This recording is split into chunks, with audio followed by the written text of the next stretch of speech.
Hello everybody, welcome back. Look at the size of this beast move then now. So Bitcoin broken outside of the 44,250 or thereabouts and has pushed all the way up to the next, and I'd say the major resistance at this point now.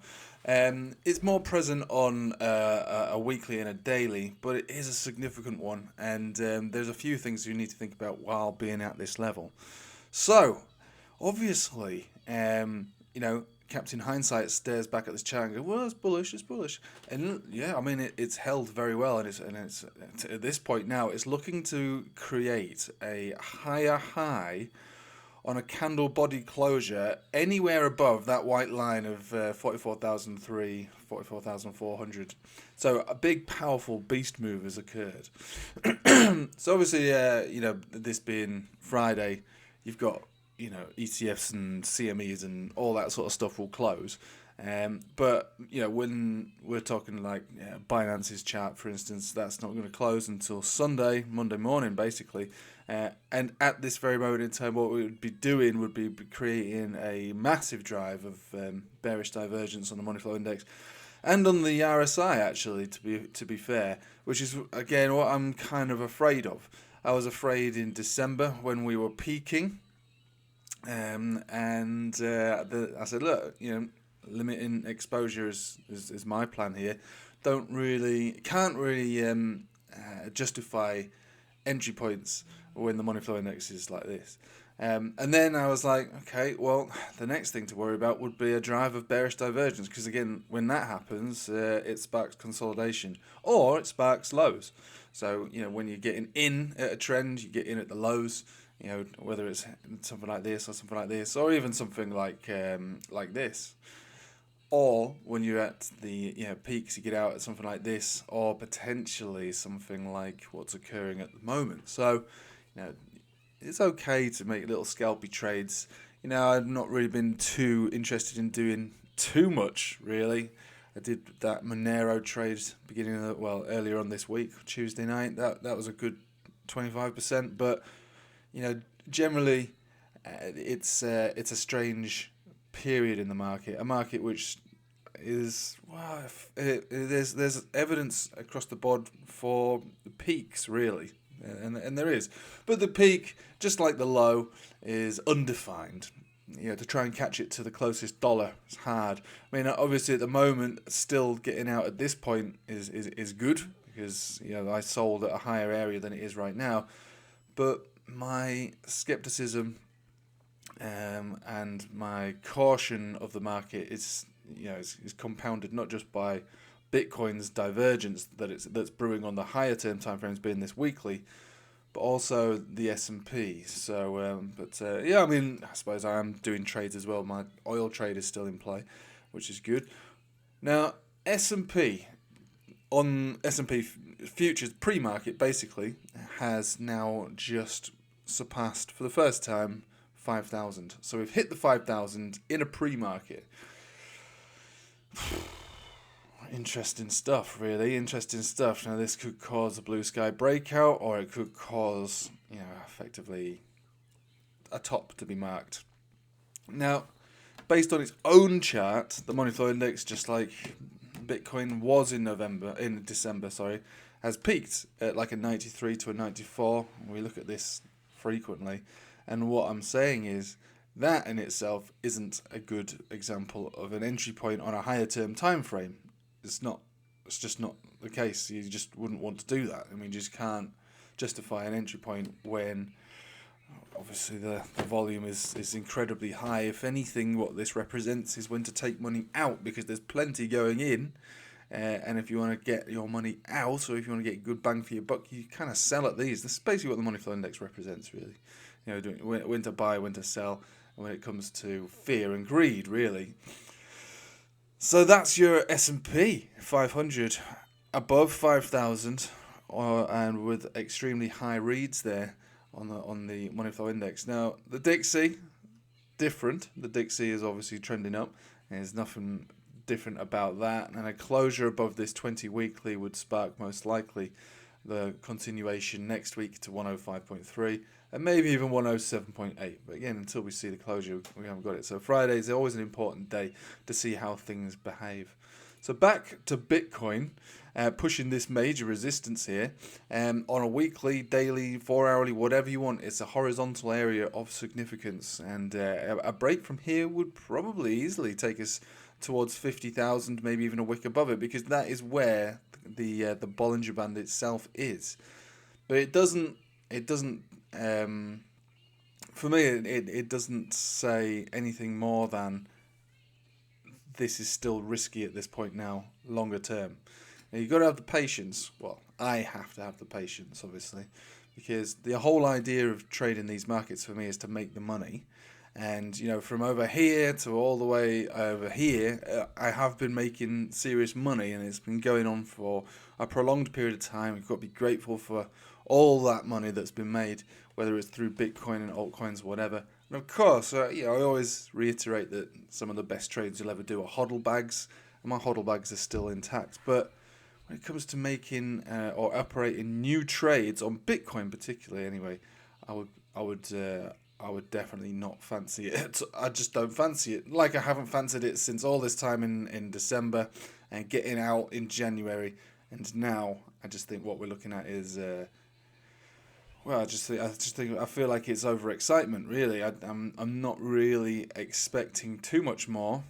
50,000s can happen, but I really just a bit afraid of it. Again, when you're looking at the Dixie, the S&P, Bitcoin, you're boiling it all down. It's still, they all represent a turning point in the market from a higher area, which will move down to a lower area. And these things can take time. Honestly, spotting the top, spotting the bottom, they take time. But this isn't really, for me, an area to bring more money back into the market. I'll still sit in large portions of cash. But by saying that, there is evidence for altcoin fun. And I mean, we'll be looking at these, no doubt, in the Patreon tonight. So if you want to join that, feel free. There's links in the description below. I mean, higher term time frames for something like XRP is doing the opposite of Bitcoin, really. So looking at the weekly, money flow index down, everything's chilling out. In fact, we're even sort of bouncing again for how many times would this be? Quite a few times on a 200 exponential of a weekly, and that would be a golden cross retest on a weekly. So higher term time frames, longer term time frames, look at this and go, all right, fine. Maybe we are going to move up on something like XRP. And if that's the case, then we've got the mountain and the molehill and the, I suppose a very serious place, and also a Captain Noob Master round number of 50 cents. There's quite a lot of altcoins that suggest they can move from here, from serious areas. I'll tell you another one that I was looking at. A lot of these are my hodl bags anyway, but Algo. It's actually up a fair bit now. Let's have a look at Algo on the daily, and that was bouncing from its 200 exponential as well. What we're looking at here is the same thing as XRP, but on a daily. So the daily is bouncing from a 200 exponential here as well, which again is going to be a portion of a golden cross retest. And now we're looking for this to break out. So interesting stuff. But to try and trade altcoins that are bouncing from serious lows while Bitcoin is hanging around at serious highs, that makes it even more risky. So if this was the only chart to trade in the world, I would trade it. But because it's so correlated with Bitcoin, I'm not. Now, one thing I was talking about ages back was how Bitcoin can and has in the past reached a significant peak, which was all the way over here, after having a significant rally, and then an alt season was generated as a result of all of that. Now that happened over here. Bitcoin actually was going down in value by about 30-35%, and altcoins were rallying super hard and super fast. That could happen, right? That could happen. At the moment, looking at the Bitcoin dominance chart, we do have a descending trend line that we could maybe think about as a potential resistance. The overall chart on a weekly is bullish. Same thing, obviously, across all time frames. It's all kind of bullish. So it's not the same as far as it's not a dead cert. When we got in on altcoins over here, it was relatively obvious that an alt season was going to take place, regardless of what Bitcoin was going to do. Whereas this time round, it's not quite the same. So, very difficult trading environment when it comes to risk to reward. We do have potential reward existing across the board for a lot of altcoins, mostly the top cap, medium cap ones. That they kind of have this kind of setup and scenario. But then obviously we've got Bitcoin that's leading the pack and continues to lead the pack and really is saying that this could be an area of resistance that could pull us back higher. We could go higher and pull back. At what point is it parabolic? Has it been parabolic for a while? It's a difficult one to navigate through, I have to say. But I wouldn't feel too uncomfortable in buying altcoin dips based on Bitcoin pullbacks for whether it's small scalpy 24-hour trades perhaps. As long as your risk is managed, then that would be okay. But to think about where we are right now, which is we've got to the top area of Bitcoin's resistance within this range. And this is always, like I said, meant to be some kind of range-bound sideways market until the halving. So we've effectively scalped the bottom. Now we've moved back up to the top. Are we going to start to move back down towards the bottom again, or are we going to break out? Resistances and supports don't last forever. So if we do break out from here, I would not at all be surprised to see one of those crazy parabolic moves, maybe even Bitcoin do something mad like a 10% move in a day, something like that. But for the moment, still within the range, and as far as I'm concerned, it's kind of what we expected to see, at least anyway. But I mean, you just have to respect its strength. Maybe the ETF is starting to show its power, or maybe this is it. Because, like I said, S&P here, Dixie here, something's gonna go, and based on what we see right now, there's resistances for indices and for Bitcoin as of this right at this very moment in time, and it's major. It's like super major resistance. So it's not for me to short this. I don't fancy shorting this market, but I am very tempted to open some more of those down token bots from higher levels now. So after closing those ones, I'll definitely be looking to open new ones as and when we see a rejection, because it would suggest at that point that consolidation from this level, or maybe a little higher, would be longer lasting. But I mean, look, nothing is exactly clear. One thing I would point out is that the monthly money flow index is high, right? It's 91, almost 92. The previous heights were 98, 2017 parabolic top, April 2021. Basically, the not the top, but one of the major tops leading into a divergence play. It's hot. It's definitely hot, but obviously when we get these overheated reads, they have continued to explode. So this might be evidence enough to say that a break from here would be significant, and we see sailing all the way up into the 50s. But if it is the case, then it would just based on what we see here, has marked a significant area where a significant pullback comes into play, almost immediately after. So, again, the risk to me outweighs the reward, and sitting back in cash after basically enjoying all of this and even more of that on altcoins across the last year. I mean, to me, I am never interested in buying tops or close to tops. If there's evidence of tops, I stay clear. If there's evidence of bottoms, I'll go back in.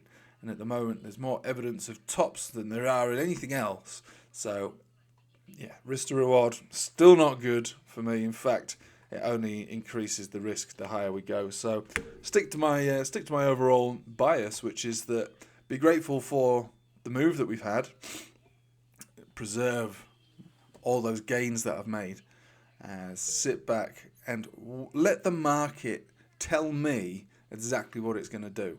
At the moment, I don't see the market telling me what it wants to do, other than what we've expected, which is to flesh out this range that we're in, leading into the halving. But if we do go crazy from here, parabolic from here, excellent. I will probably at that stage take some of my hodl bags, put them onto exchanges and sell. Not loads, maybe 25% of my hodl bags will be sold if we start to go parabolic here. And again, I don't want to sell hodl bags, but this is a significant portion of price action if we do break from here. And we would be looking to move up into the upper 50s, which would be so overextended for me that I don't, hodl bags are supposed to ride the waves of volatility. That's the whole point. You buy low. My hodl bags were bought down around 21,000. You sell high when the market looks particularly overheated. And normally I would be standing back and thinking, as far as the timing is concerned, there's still plenty of movement up to go over a prolonged period of time. I'm talking another 18 months, for instance. Maybe less, but another 18 months of upside, moving up into new all-time highs. But if I think there's going to be a major consolidation from a much higher area, then I think it would be reasonable for me to sell some of my hodl bags, at least for Bitcoin anyway, because a lot of my hodls are being staked anyway for altcoins anyway, and that's no big deal. That's no problem at all. But I might take a handful of Bitcoins out from my ledger and sell them just to, like I say, just because it would be pretty crazy to get back up into towards 60, and I think I would regret not selling if I could look at getting out around this high, which is very high, and then picking it back up, even if it was back up into the mid to low 40s. I still think that given what we're seeing with Dixie, S&P, and Bitcoin itself, that the higher we go, the harder we'll fall, and I don't want to lose. Well, it wouldn't be losing any money, but I don't want to miss an opportunity to sell at such a significant area where I could have that's like a few $100,000 for me. That would be madness to say no to that.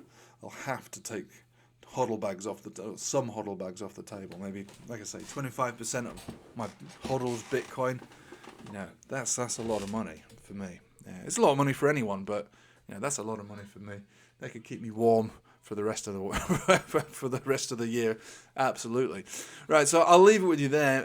I hope this has been in some way useful. I know I sound like a broken record, but just to summarize, basically, we've moved from the bottom of the range to the top of the range. And if I believe this to be the top of the range, there's only one or two things that can happen.